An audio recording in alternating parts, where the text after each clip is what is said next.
Jackie Kashian, Laurie Kilmartin. Hello, friend. I'm Jackie Kashian. Hello, friend. I'm Laurie Kilmartin. Jackie, do you have some gigs coming up? Oh my God, it's gig time. Hello and welcome to gig time, ladies and gentlemen. My November is on fire. So the first and second, the second really is the Saturday, and I'm doing a festival in Pittsburgh. Because I had COVID last week, some of the links on my website tour are not good. They're not good. You may have to use your Google skills, people. So I'm in Pittsburgh, and then I'm in Canada with Maria Bamford on the 3rd, 4th, 5th, and 6th. And then I'm in Vermont on the 7th and 8th and 9th, I think. And then on the 12th, I'm back in Canada, headlining one show only, Hamilton, Ontario, near, in quotes, Toronto. Anyway, so it's around a lake, I believe. I believe it has to go around a largish body of water. I would say it's San Jose to Toronto's San Francisco. Right. So it could be a good hour 45. So if there's traffic, but it could be an hour, I'm told. But we don't know. November, it could be snowing. But what I'm hoping is that if you're willing to make the hike, bring out your snow machines, your snowmobiles, whatever you're calling them in Canada, and see that November 12th one. And then after that, I go to Portland, Maine for Empire Comedy. And that's, I think, 15, 16. And then the 21, 22, and 23, I believe I'm doing Rockford, Illinois, Madison, Wisconsin, and Milwaukee, Wisconsin with Maria Bamford. So check my site, JackieKashian.com. Check Maria Bamford at MariaBamford.com. And then December, I'll tell you about it next week or in a couple. Guys, November 1st, I'm in Washington, D.C. at the City State Brewing Company. November 2nd, I'm at Helium. It's a 4 p.m. show. This show is up against the college football game, Penn State v. Ohio. So please, if you or any of your loved ones have any disdain for college football and are in the Northeast, I would say make the drive. Come see the 4 p.m. show at Helium in Philly. 7, 8, 9 of November, I am in Oregon, Eugene, Portland at the Siren, and Bend. That's the Saturday night. Then the 15th and 16th, I'm at the Comedyplex in Chicago in Oak Park. And then December 12, I'm in San Diego. 13 and 14, I'm in Chandler, Arizona. And then the very tail end, the 27th and 28th of December, I am at the Dead Crow in Wilmington. We'll get to 2025 as things get closer. Right Jackie, on. We do stand-up comedy. Yes. Well, I think I'm still sleepy tired. Andy's mama is not doing well. And so, of course, the callous, horrible part of me. Do I still get to do the jokes? And oh no! Do you need to record an album? Stat. That was stat. I was so relieved that I recorded my album in 2019, not knowing my mom was going to die in 2020. Right. So I pray that you also have the good fortune to get your jokes in present tense on vinyl. And you know what?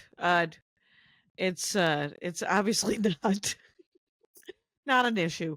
Do you know that I once did a show? I did. You know Matt Weinhold, of course, right? Yes, I love Matt. I started with Matt.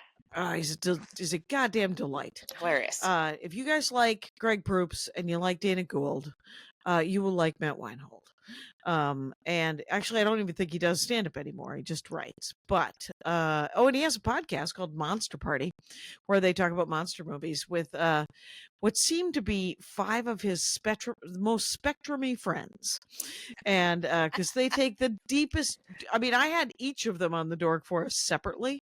Yeah. By the way, last week's Dork Forest, because I had, I guess, COVID fog, I didn't post it. Have you posted? I have it. Have you posted our Patreon with Jasmine? Yep, I thought so. Oh, okay. Oh, all right, cool. Yeah, Jasmine Ellis was this month's bonus Patreon for the $5 and up. Jasmine Ellis Comedy.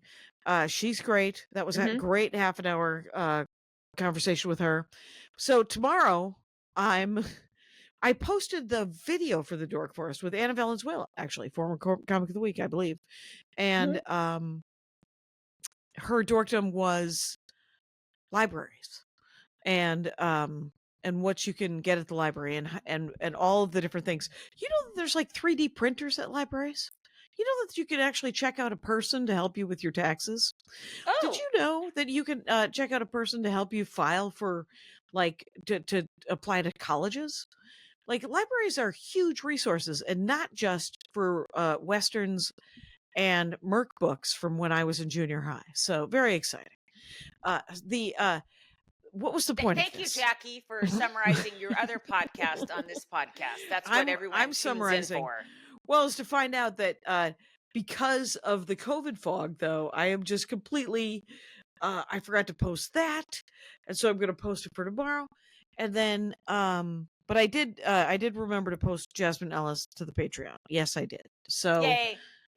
there you go. You could have handed that to me, but that's okay. And uh oh, Matt Weinhold. Oh, Matt, thank God. He's always been into monsters. And like I remember that's when I kind of realized, oh, their comics are really interested. Everyone's got some weird interest. Some, as you would call it, dorkdom. That's right. And it's not often mine. Right? And so well, there are says a lot the of woman who is obsessed with water and some sort of land Jackie, swimming event. I have been working on my catch and Mhm. in my freestyle, and it's really helping my shoulder heal. That's for Good a for you. different podcast. So, yeah, I mean, there were a lot of guy comics in San Francisco that were really into horror movies. They described movies a lot, you Mhm. know, Mhm. and it was just like I was like, oh, I don't think I've seen that movie. Almost no one has seen so many movies that they, and it is October, so Kyle is sitting there going, I've seen them. But she's not wrong. I just feel seen. It always seemed like a very male comic interest to talk about that stuff, including monsters and science fiction and all that. Right. And Matt Weinhold Yep.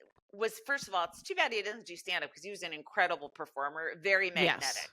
Yes. And he also did an incredible Star Trek, William Shatner, one of the first Shatners. Right. Early Shatner. Ground floor Yes. of Shatner. Yeah. And Star Trek related comedy. Yes. That's when I would veer off. I'm like, I know Shatner. You know who else? I don't want to make it gendered. Sue Murphy had like 20 minutes on Vulcans or something. So it was Sue definitely Murphy. a scene. It's just a freaking shame that Sue Murphy doesn't do stand up anymore, because she was a freaking amazing. She's a beast. So what I was going to say about me not recording, we're recording something after, whatever happens here. And Matt Weinhold and I was, I believe, featuring for him at the Mall of America in the 90s. And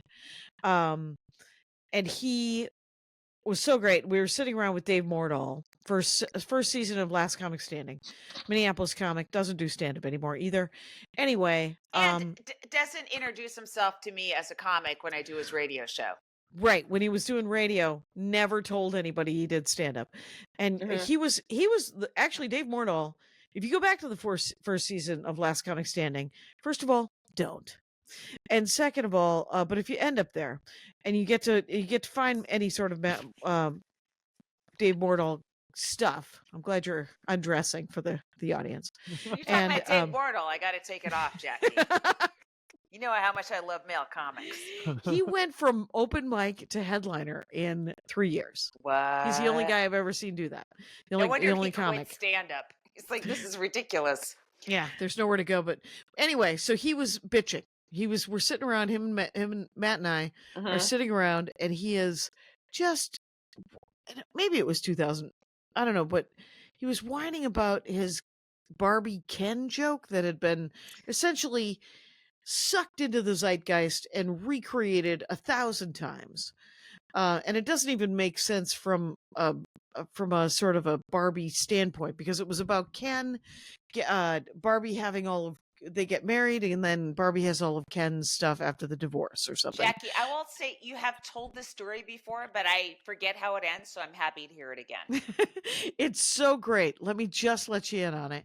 And because it had great advice at the end of it, because Matt Weinhold said, because Dave was mad that someone had stolen the joke, and Matt was like, yeah, that sucks. And then Dave kept talking about it and kept talking about it. Matt finally said, Jesus, man, just write another joke. Easy for Matt to say. You're talking to someone who had bananas stolen out from under her. Okay, so that's please, why bananas. Team Dave Mortal, I get it. I'll never stop talking about that.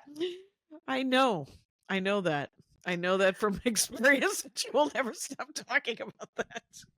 I can't do my own joke because I'm worried that people will think I stole it from 3 people who are doing it. Tom Papa separately wrote, and this is the same story. Please look back somewhere in the last 700 episodes to hear this story yet told again. Tom Papa did a joke about his cat and diabetes, and how it was $6,000 a year, and that's 6,000 new cats. He wrote that separately of me. Felt no qualms. It was on my album. I told him it was on my album that had come out a year earlier. He still did it on his special. Nobody knows either of our names. So I think people know Tom's name. I'm sorry, Jackie. I knew you were going to go there.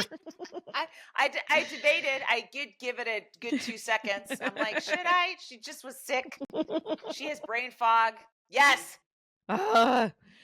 Okay, so I hadn't done stand-up in so long that I did a couple sets. It was nice. Flappers was nice enough to give me a couple of sets. I did 2 sets one night and 1 set another night. Mm-hmm. I think I have 2 sets this week on Wednesday.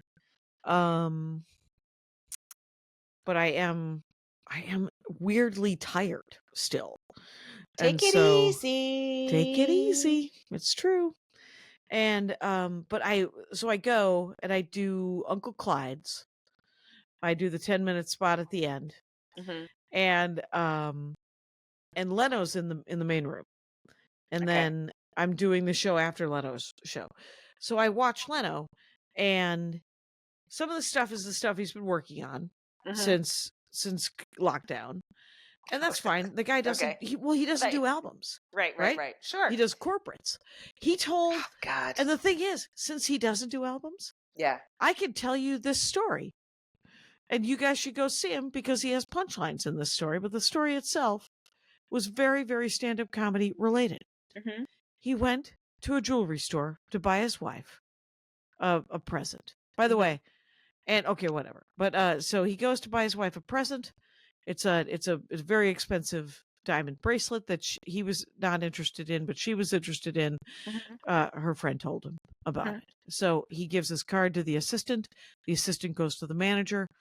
He overhears the manager say to the assistant, them having a small argument. The assistant has said, well, that's Jay Leno. And the manager says, I don't care who it is. He can't pay for this with his card. And then Leno says, several months earlier, he had done a corporate for Burger King. And Burger King gave him a gold card that was worth 500 cheeseburgers. And that was the card that he accidentally handed. Hilarious. So the manager of the jewelry store is like, you can't buy diamonds with cheeseburgers, man. Or something like that. It was very funny.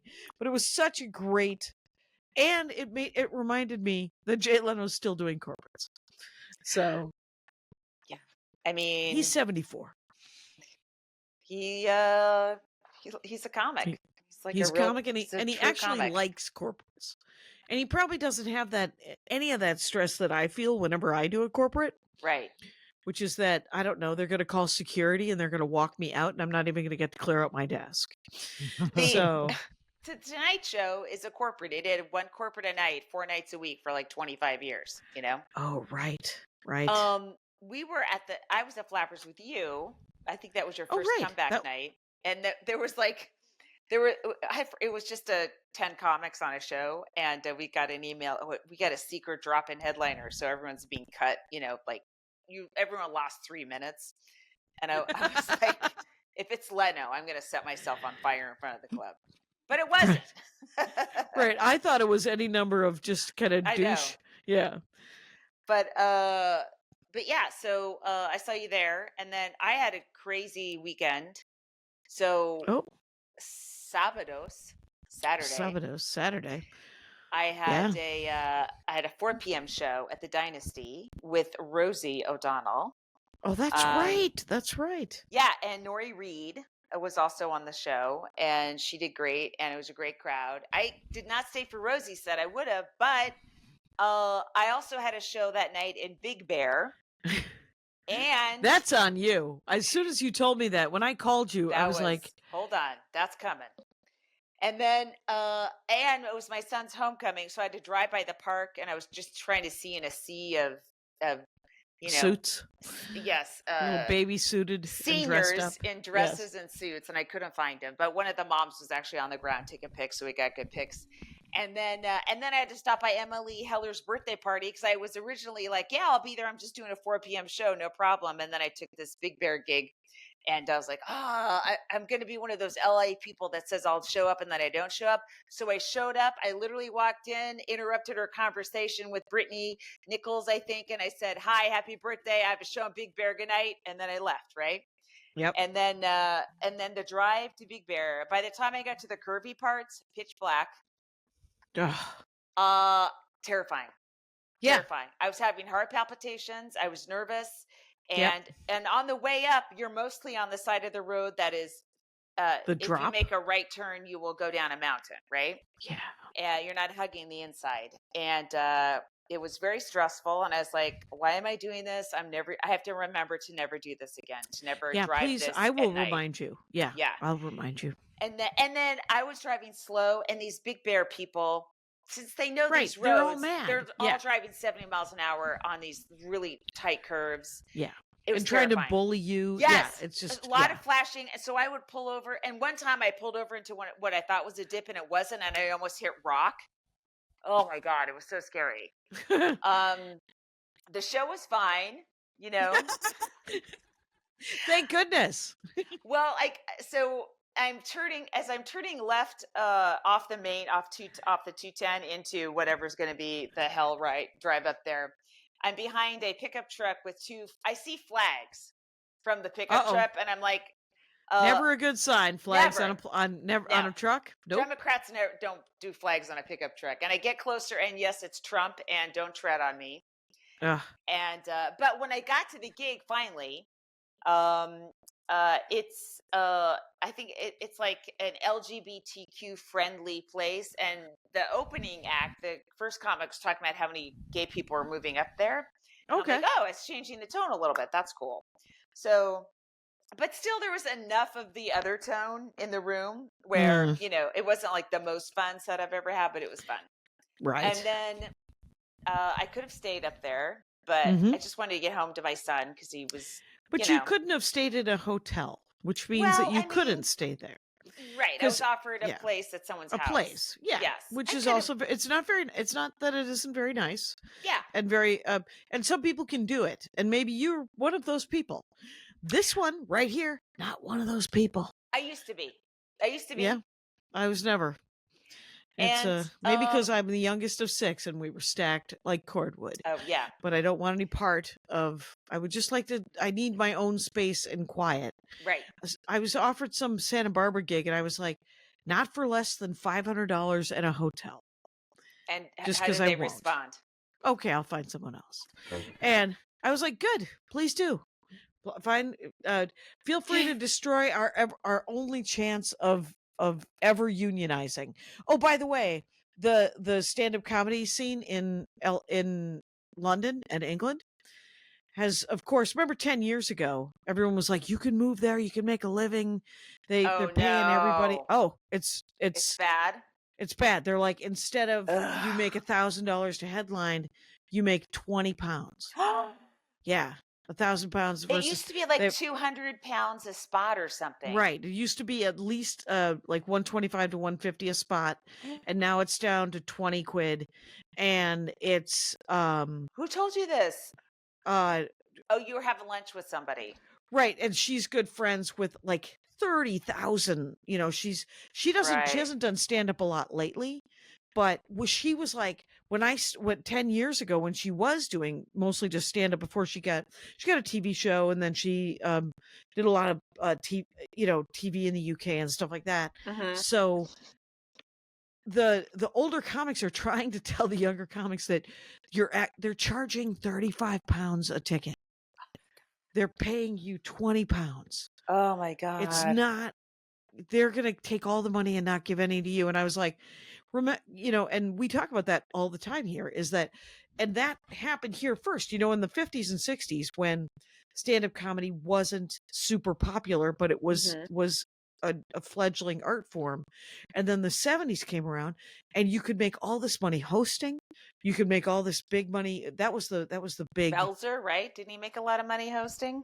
Yeah, and JJ Walker and a lot of guys. I mean, that was how it leaned towards the host instead of the headliner, which is what it does now.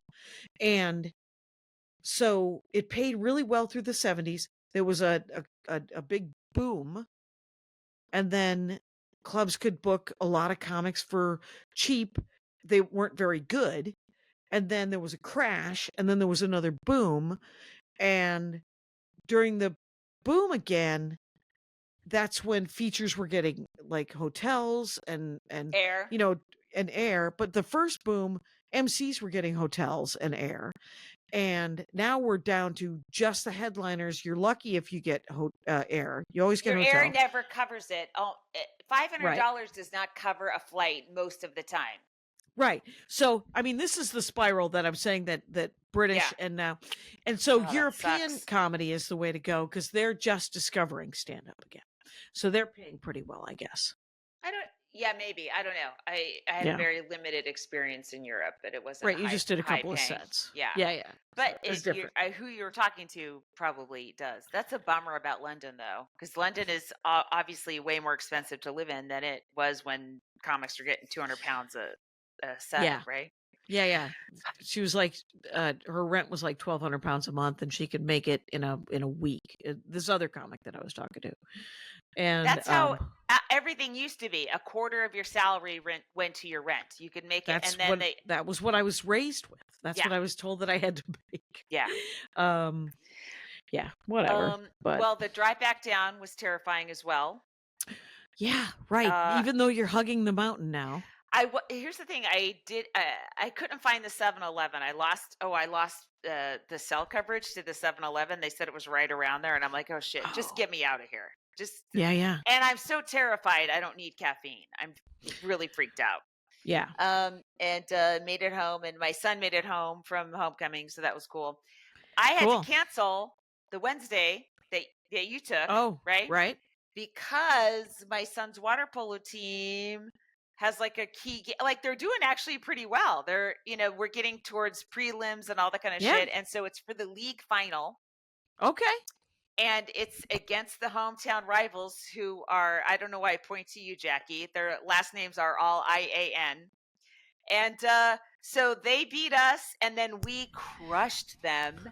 And then, so now it's the third head-to-head, and the winner wins the league title. And then we go into CIF stuff. So what does CIF stand for? I don't know. Because that's not state. Unless it's California. California is the name of the state we're in. But I could, if I can rearrange, like I could make every game. But if they got to the finals of CIF, and who the team who did it last year was Dave Williamson's team, the comedian Dave Williamson who coaches the team. They won CIF. Wouldn't it be wild if my son's team was playing Dave's team? That would be insane. And I would be in Chicago. So right, because you got to work Chicago. Mind. Would you ever want to coach water polo? I don't understand water polo. I still don't know why whistles are blown. I don't get any of it. There's there's two parents that understand all the calls and they explain it to the rest of us. But okay. All I do is go, that should be a 5 meter. So yeah. Well, I don't know what to say to that, except for that I'm psyched about that I get to do that Wednesday show because it's in Sherman Oaks. Very nearby. But then I also and then I have another set actually that same night in Glendale. So I'm going to go up early in Sherman Oaks. The right side of the 405. So sure, it's all westerny. And then wait, I'm not done with my week, Jackie. Oh, sorry about that. Please. So Sunday, I did a set on Patton's show at Largo, and Alex Edelman did a set. And then there's a comic named Kel, and I forget their last name, but they did a set. They did great. Everyone did great. It was great. And Alex just won an Emmy for his special on HBO about going undercover in a white supremacist group as a Jewish guy. And it's really funny. I saw it in Montreal at the Garrison Theater. That's interesting because that's the premise of the first 3 minutes of the romantic comedy, The Long Shot. With Seth, what's his face, and Charlize Theron. Well, Alex actually did it. Right. Right. And then, so that was really cool and fun. And I brought my son, and I don't know, that was cool. It's a cool little weekend. That's nice. That's great. We have home health with Chris right now, and the home nurse. Andy and him were talking, and Andy came out of the bedroom and said, he's a comic. And I said, the nurse is a comic. And he said, yeah. I said, all right, great. And that made me think that he had told the nurse that I was a comic. So when the nurse came to leave, I said, so I understand you do stand-up. And he goes, yeah, I do stand-up.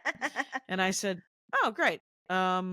And I had looked him up, and he had worked with Jan Karam, former Comic of the Week, Jan Karam, over at the Chateau, and the Chateau, and I said, you worked with Jan Karam, and he goes, oh, how do you know Jan Karam?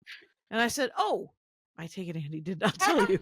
He just thinks you're a lady who knows comedy, right? Oh, and my I said, God. oh, well, I do stand up, and he goes, oh, wow. And he didn't hear me. He was busy writing notes about being a nurse. Right. And and then he said something about, he said that he had taped something at the Chateau, and then I said, he said, yeah, I like Jan. And I said, yeah, I've known Jan for, I don't know, I guess going on 25 years now. And he goes, how do you know Jan? And I said, I do stand-up comedy. And I take it I'm not famous. And he goes, oh, where do you go up? I did not say, I take it I'm not famous. That was the internal monologue of me realizing that I'm definitely not famous. And but he said, where do you go up? And I said, wherever they'll let me, hat stores and flappers and the Improv, I guess, you are the respectable. Yourself sound like an amateur to this person. Right. Well, had he taken in the breadth of your career, he would have fainted and died of embarrassment. And then I would have parked his car in a valet behind the Call comedy back store. to last week. Call back to last week. So it turns out he was on the Uncle Clyde's contest that I did the 10-minute spot while they counted the ballots. But he went up first, so I missed him because I was watching Leno, and I went up last while he was worried about winning. Well, Jackie, you also missed him because you're not watching a comedy contest. You're not wrong. You're not entirely wrong. I could just go to a mic and it would be fine. And there were something like 12 people in that Yoo-Hoo green room. Oh, and it's packed on those nights. Yes. And I just had COVID. Thank you. I'm good. I don't want to. Right. And they're all nervous because they're in a competition. The energy's bananas in those. Right. It just reminds me of the early days. And I'm like, oh my God, I'm so glad. Like, yeah. Sometimes I'm like, did I waste my life doing stand-up? And I'm like, oh, I'm so glad I started when I did. I would not want to be starting right now. This is hell. Right. To start now would for many reasons, of course, but just the energy that you need to go to mics and to put it and to get on stage. There was one woman who was talking about barking and stuff. Yeah. Yeah, like I'm glad I did all that stuff while I was a lot younger. Like there are people that are starting at our age and it's shocking. And good to for me. them. Yeah. It is, but it's just like, wow, the amount of shit work you have to do now to get anywhere. Yeah, just to even get to the middle. Yes, when there's 22-year-olds doing it too. I don't know. It's just, it's really tough. It is hard. So what are you gonna do? Hey, let's take a quick break. Okay. And then do Comic of the Week. Comic of the Week, you guys. Yeah. Is Eleanor Tiernan, who is an Irish comic and very smart, very funny. Watched some of the reels, came up while I was talking to my friend Roisin today. And because we were talking just the Melbourne Comedy Festival and then the Dublin Comedy Festival. And she was telling me that she had worked but she loves Eleanor Tiernan. So that made me watch a bunch of her vids. And everybody should go see her.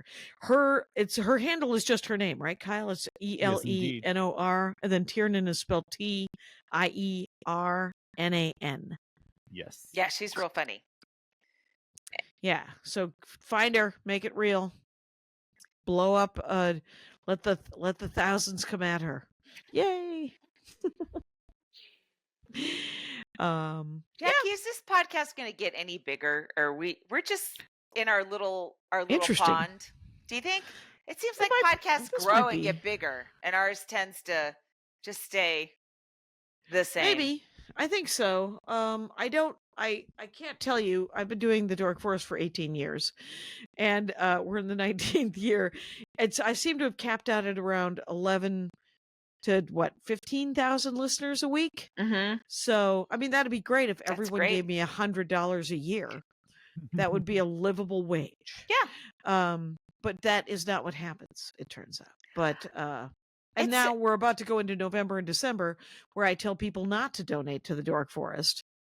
And I tell them to donate to their local food bank. I'm so tired of how noble you are, Jackie. You really need to fucking stop it. It irritates everybody. Everyone is just completely banana land. But the food banks are good. And they're great. No, of course. Yeah, but when you look at the podcast money that is out there, or I would just say a certain type of voice, it's beyond my comprehension. It's like living next door to trillionaires. Like you could be on the same lineup as somebody who is a multi close to billionaire because of their podcast. I will say another thing Leno talked about was how he got to meet Prince William. I've heard that William? Story. Yeah, it's William and Catherine. Yeah. Okay, and Kate. What's her name? Catherine. So yes. Mm-hmm. It's Catherine. I thought it was Kate. Well, Kate's her nickname. Officially, it's Catherine. I mean, I don't know her. You're right. So I probably shouldn't call her by her nickname. I don't call him Billy. You know either. what? I used to like them, but they were mean to our Meghan Markle, so fuck them. So you call them whatever you want.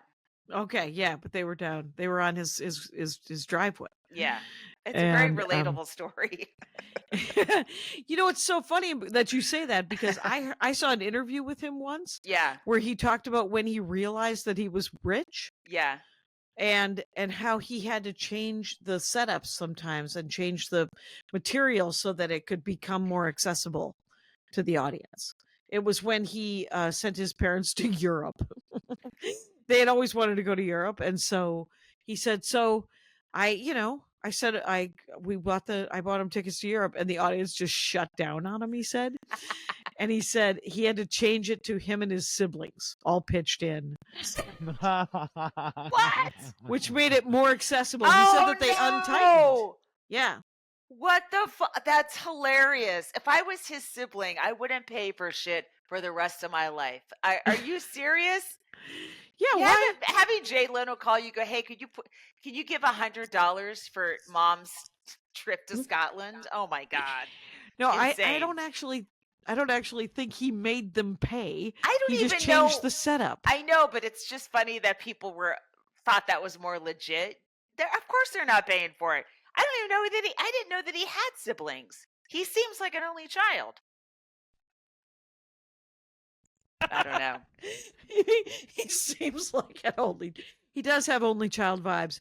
He does. He reminds me of my brother Russ, who's always wanted to be an only child. And yeah, my sister went and visited my dad, by the way, and with my nephew. And my nephew got my dad to play catch with him again. And that's the second time that my dad has played catch with Darla's son. And he's played catch with none of his own sons, none of my brothers. So it's just something Phil has always joked about, my brother Phil. He's always been like, I never had a catch with Dad. And I was like, well, go get a ball. He can't stop you now. He's 87. Make him do it. And you throw a ball at him, he'll probably catch it. Right. And then he'll whip it back at you because you threw a ball at him. And then you will have had that catch, Phil. And so whatever. My grandpa was, by many accounts, not a great father. Just very. Who, your dad's dad or your mom's dad? Mom's. Okay. Mom's. Okay. In fact, when my dad proposed, he said, I'd like to marry your daughter. And my grandpa said, she can't cook. Those were his only words. Wow, he seems like a real charmer. Well, he was being funny. Yeah, of course he was. I don't know how, guys, I don't know if you know. Actually, I do think that a lot of men do know that is just not as funny as their dads thought it was. Right. And they get it. Yeah. I think they do. So, and with his older kids, there were always problems. And his wife, my grandma, died when my mom was 16, and then she had a younger brother and a younger sister. So they were very much younger when they lost their mom. And then he remarried very quickly, as men did back then. No reason not to. You got to get help. Right. And so a tough guy, but a fun grandpa. Oh, really? Perfectly fine grandpa? Great grandpa. Awesome.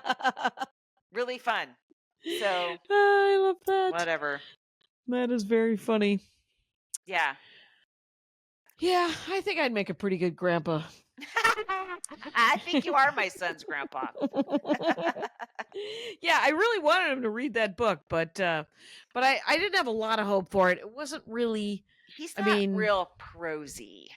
Yeah, he likes manga and he likes graphic novels because he's art guy. Yeah. Yeah. I mean, there's a story about how incoming college kids now have many of them have never read a full book, like as a like a regular, but like a teenager and on. I don't mean like kids books. I mean like real books, like Harry Potter too.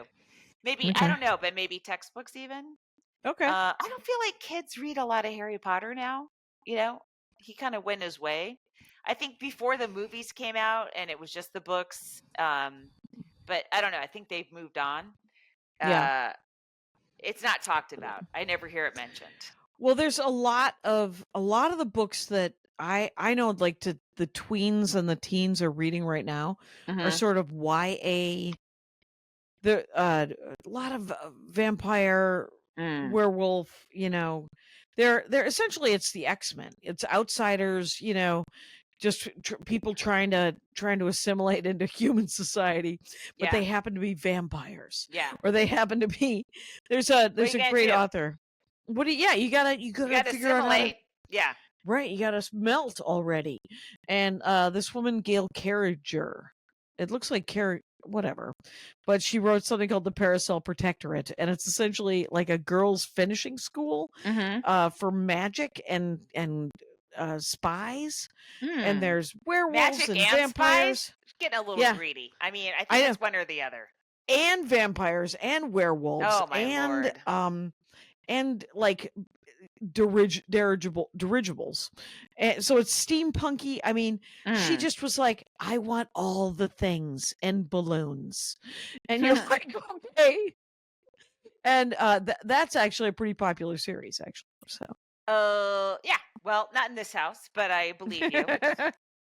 Yeah, we still have that book, but he's almost finished with his anime. I was just telling Kyle before you jumped on. It's like 6 minutes long. It's episode 1. It's incredible. It's incredible. I can't believe it. I'm like, who are you? Good for him. Yeah, that's great. So he has a thing he loves very hard, and he has since he was very little. So it's weird because there's other kids on the only other kids I interact with are on the water polo team, and everyone's got their own little thing they're super interested in, or their extracurriculars and stuff. And I'm like, oh, I didn't even hear about that thing. Because my son only cares about art, so he's not interested in anything else, any sort of government things at the school or anything like that at all. Right, like you end up meeting kids and finding out that like somebody's really into music. Yeah, and the music they're into is like a music you don't even know what it is. You're like, is it just? And then some, it doesn't. The Dork Forest I recorded today was a young woman who makes paper wigs. And I Jackie, can't even. Are you running out of topics? That's my next question. I was like, okay, she's just a listener. So I was like, I don't know. Sure. She liked earrings and paper wigs, and exuberance was her third one. And then these paper wigs are amazing. What she does is she makes paper fucking wigs, Laurie. I can't even explain. They're curly, they're bright colors, That's and incredible. They bounce. And there's no even, what is it? It's like Tenacious Donna Marie. That's her TikTok. If anybody wants to look her up. But again, I'm just advertising something that isn't. They make me She doesn't do stand-up. Humanity, because there's no need for that. No one asks for it, and yet someone decides to do it really well anyway. And it's like, that's what's great about people. Yes, and everything else is shit. The rest of it is complete shit. It was so hopeful, you guys. We had a hopeful statement that ended with a period, and then Laurie was like, "Oh wait, I got to get back into character." No, I'm just taking in all the news, Jackie. Oh my god. Yeah, speaking of the news, I don't know, like this November, and like I'm so booked in November and December, but if the Civil War hots up, what's it going to be like? I'll be going. I guess I've already bought plane tickets. I'm going anyway. But I don't know what's going to happen. I've already voted. Chris has already voted, and Andy has already voted. So cool. I'm gonna wait. My son turns 18 on Sunday, so we're gonna vote on Monday. Oh, there you go. Yeah. Very cool. He's very excited. That's awesome. We're gonna bring I Jill Stein, is that who he's voting for? Obviously, I'm gonna cut myself. I'm gonna write in RFK Jr.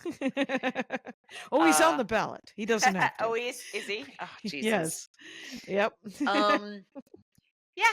So that's kind of that'll cool. Be great. He's excited to vote, and I don't know that every 18-year-old is, but he is. Yeah. And we're gonna go over all the judges and all this kind of extra stuff. I'm like, there's a lot of stuff you will have no idea what you're voting on. That's why you get a trusted voting guide of an organization that you trust, and here's the one I trust, and so we'll go in with that, and I usually do one or two.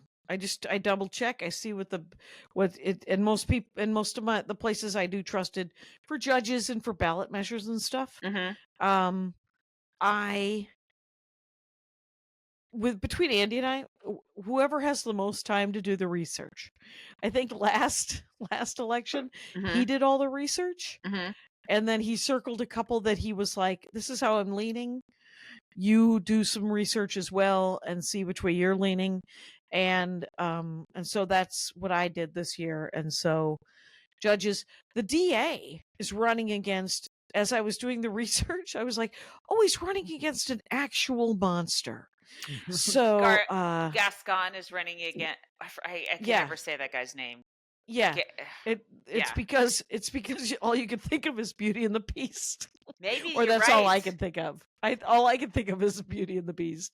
But yeah, the DA is doing fine. He doesn't the city the community Who college knows if board he'll members win. are doing Yeah. fine. So yeah, but Yeah. some of the measures are just weird. So In California and Los Angeles, there's a group called Knock LA, KNOCK-LA, that they are very progressive, and they put out a good voting guide. Yeah, if you are. I usually do. I genuinely do check what the Green Party's looking at, and then I check with the League of Women Voters, and then I check with the ACLU, and but I mostly do like an LA Times, LAist. You know, I'll do sort of an overview kind of thing. Yeah, and that's good. But I got into it online. Here's the thing about doing stand-up comedy. Mm-hmm. I can be really mean with my fucking mouth. Yes. How about... We've all been on the end of your mouth, Jackie. We know. Oh my God, please clip that out, Virginia. It makes me sound like such a whore. Just a little bit. South Carolina. Anyway, just a shout out to that guy. Mm-hmm. Sure. Just on the... But I will say this, is that I block more people than I argue with online. Because I don't have time for it. Right. And it's taking up valuable real estate in my brain box if I'm thinking about somebody being mean to me. But one of my reels that I posted that I also boosted it was right after JD Vance was picked. And so it has some comment about him. So it's the rapture bit, and it just gets a lot of comments. Yeah. Oftentimes it's just people that are really, really bad Christians. Like, they're not good at Christianity at all. Right. And then the JD Vance comment got a bunch of Trump supporters and bots. So the other morning, for no reason except for that I'm vaguely irritable, I decide to be petty. And so I follow the people back to their Facebook pages. Oh! Where they almost entirely are... I have yet to go to one that allows comments on their posts, that they're public right. allowed to comment. So I can't comment on their posts and go, you're a dirtbag too, you're dumb, and you're this, and blah blah blah. And but even meaner than that. But what I can do, and is even pettier and meaner at this point, is I scroll through the comments there are and their photos, and I find somebody with their same last name. And then I go back to my page where they made a comment, and I reply, and I tag their relative. And I say to their relative, hey, come pick your dad up, he's drinking again. And I actually used Carmen Morales's thread line about, hey, this guy has Trump's dusty nut in his mouth. So if you could get him out of the way, that'd be... And so I did that literally for an hour and a half one morning. And then I'm like, who wins? No one wins. Mark Zuckerberg wins. True. That is actually he is the winner in all things Facebook, Instagram, and WhatsApp, for sure. He's the guy who owns all of it. And it's a drag because WhatsApp was actually pretty good for a long time. I thought all he has to do is buy Zoom. I heard that Instagram was pretty good back in the day. I wasn't on it at that time, but it was fun. You know, whatever it is now. I still find Instagram fun.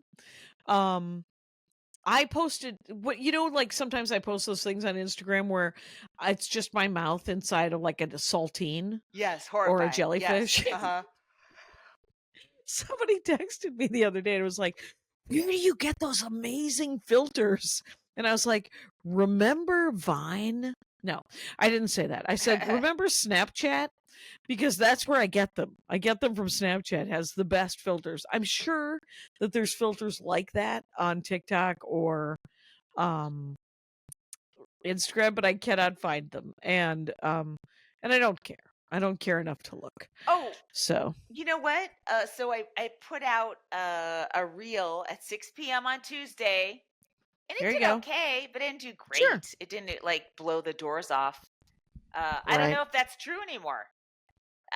Who knows? Oh, like the what's algorithm true? changed? Yes, Yeah. I don't know. Me neither.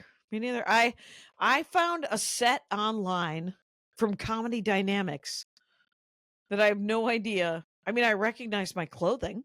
Oh, I even saw that set. You didn't know where you taped it? No. Weird. I just grabbed it off of YouTube and clipped it out. Mm-hmm. Because turns out it's mine. Yeah. And they're, 1 30-second bit and 1 55-second bit. So there's 2 clips. There you go.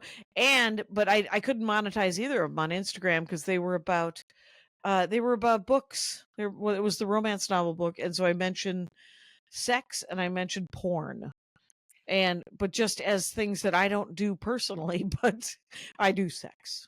Just not a lot. Right. It's fine. Yes. Whatever. Too much info. A Moving lot on. of info, but yeah, I thought, I must not be monetized on Instagram, and then I am. But it's full of messages saying this reel could not be monetized. That's all I get. That's all I get. YouTube, okay. I've been putting a lot of stuff up on YouTube. I just got $143, which There you is go. again, I think I get like $11 a month. yeah, that's the most I'm I've ever doing it gotten wrong. from YouTube. Yeah. And it sucks because I don't know. There are just comics that we are so much funnier than that are making so much fucking money off of YouTube, their YouTube podcast, all that kind of stuff. And it's just like, dang, it is so. Carmen said that some of her reels are making decent money, but they're not her stand-up reels. But what she's doing is she's taking like the reel of like an animal video. Mm-hmm. Of a cute turtle or a dog doing something or something like that, and then writing a joke over it and writing a story linking it back to her life. I mean, it's almost like I should check that out. Sketch writing. You should check out Carmen Morales' reels because they have a great number of views. Mm-hmm. And so the money's okay. And then she did get to write a joke, but she was just saying, but none of my stand-up reels are blowing up, and that's what's truly irritating. But I was like, but you are writing comedy. You're writing because they're really funny. They're just like sort of they're weird slice of life, but with the video of like an animal. So it does make me laugh. Jackie, how many hours have we given these 3-4 titans that own all of social media, and what do we get back? Nothing, almost nothing. And they're billionaires, multi-billionaires. It's really sickening. It's too bad, but I don't know. I want to go up a bunch this week because I've got to try my new veterinarian bit now 4 times maybe 4 times total. And I've almost got the right order, and I've almost got, because it starts out, it's perfectly good joke, but then it just gets sillier and then the silliest. And I think I have to put the silliest and then the sillier. I think I have to flip-flop the 2 animals that I'm talking about. Maria called me today and she was like, hey, I got a new premise. Can I run it by you? And I said, you sure can. And it was about renting a car. And she's like, I know you have a car rental joke. Is that and I was like, yeah, I think it's going to be fine. That's nice. Yeah. Wow, I wish people would run their bananas jokes by me before they try to do them on Colbert. Was it done on Colbert? No. Remember? Yeah. I happened to do be it at the place this person was running their set, and I was like, excuse me? What the fuck? And they immediately dropped it. Oh, good. There you go. That's how you can tell they know they didn't write it. That's why Tom Papa didn't drop his, because he wrote it. He's like, well, I wrote it. Sorry, this is part of my set. So sad, too bad. We came up with the same idea. But that is how you tell. Yeah. Oh, I got caught. Oh, I forgot. I forgot I didn't write this. I think there are forgot people that I'm an idiot I and forgot a monster. that I steal things. I forgot that I stole things. Is this your card? Anyway, so it's weird because both Jimmy Pardo and I think oh god dang it. Spacing his name, but several people do the "is this your card" as a tag, or I heard it in the 90s. Okay. Are you clicking your pen, or is Kyle? I clicked my pen once. What do you have, 5 ears? What the fuck? Kyle's like showing both of his hands. It's not me. It's not me. It's I'm sorry to have made you nervous. Do you have any where are you going up this week? Let's see. At the moment, because it's Wednesday night. Yep. I'm at the Bourbon Room on second break. That's 5 minutes from us being done. Oh God, yes. Let's take a quick second break. Okay, we're back. I'm at the Bourbon Room on Thursday. I'm at the West Side in Santa Monica on Friday. Saturday, I'm at the Kookaburra doing a Dustin Chafin show. Not doing a set on Sunday because it's my son's 18th birthday. He's having a big cookout for some of his friends. He's Good. He loves to cook meat, so he's cooking like all different kinds of meat, grilling. And Wednesday night, I'm at his water polo game, and Tuesday, which will have already passed, I will be at the Kookaburra again. Yeah, two kooks. Two kookas. I haven't done the kooks yet, I don't think. Oh, it's so good. It's in that monstrosity of a mall on Hollywood and Highland. Oh, it's that thing. Yes, that thing. You just go in and park off of Orange, and it's on the 4th floor. They give you a thing to validate your parking. It's actually quite easier than trying to circle around and find parking someplace that you have to off do of at other Orange. venues. Wait, not off of Highland? Well, Highland and Hollywood meet, and then Orange is where the parking garage is. So just go into Orange. Highway at the light. Pardon? It's where the light is? Highway turn at the light. Yeah. Oh, before Hollywood. Yes. Yeah. Okay, thank you. Well, it depends on where you're coming from, but well, I'm coming from the valley. Yeah, same way you're. I knew the valley trajectory we were talking. So thank you very much. So it's actually easier. You just have. It's like once you park, then you just you take the escalator to the 4th floor or whatever, and you're fine. But it looks ominous because it's a gigantic mall and it's full of humans and Sephora. Right. And I'm good. Right. Mm-hmm. Right. So yeah, I've never needed that much makeup. I mean, and I say that when I probably need a great deal of makeup, but I can't do it. I can't face it. I need a haircut so bad that this hair is extraordinarily long, and it's also, I don't even know what color it is because he keeps picking like a red blonde to make it. I like so it. Who knows what color it really is? Jackie, my last hair, like my hair lady did well in crypto, and she's left the business. Oh, that's right. That's right. And then you paid $1 million to get a new haircut. Yeah, so I'm trying to find a new place, and I went to a place, and it's great, and the woman did a great job, but I almost shit my pants when she gave me the bill. Right, because it was LA prices. Yeah, it was almost twice what my crypto lady was charging me. Yeah, which is one reason why crypto lady's rich. Went into crypto. Yes. Yeah. I drove by this. I was driving rushing around today, and I drove by on Riverside in Toluca Lake. There's an imaging studio. Have you ever driven by that? I don't know. Maybe. It's literally, you can pay, I don't know, whatever it costs to get a full body MRI. Oh. If you're a hypochondriac and you're like, I know there's a tumor in here somewhere. Mm-hmm. Here's $12,000. And or whatever, I don't know. And that was the amount of money that I made up that I think it costs. Right. And now I really want to know how much it would cost to get a full body without insurance MRI scan at the imaging place on Riverside across from Trader Joe's. Anyway. Very specific request that you have put into the universe, and I hope it is answered. It makes up my entire vision board. I did a voiceover demo today Oh, that was actually quite fun, and that's out there because I want to do more voiceover. So I did a couple, and then I think I'm going to be on Danielle Koenig's podcast this week. oh, How to Survive, or Yep. yeah. I don't know what we're doing, and other than that, I'm home for another week and a half, and I want to do sets, but I'm also super tired, so I kind of want to lie down. So Please do there's that. Yes, I know. I love stand-up though. I know. It's just for a short amount of time, but it's really not good to push yourself right after COVID. It's true. You don't want to feel this way forever, right? Amen, sister.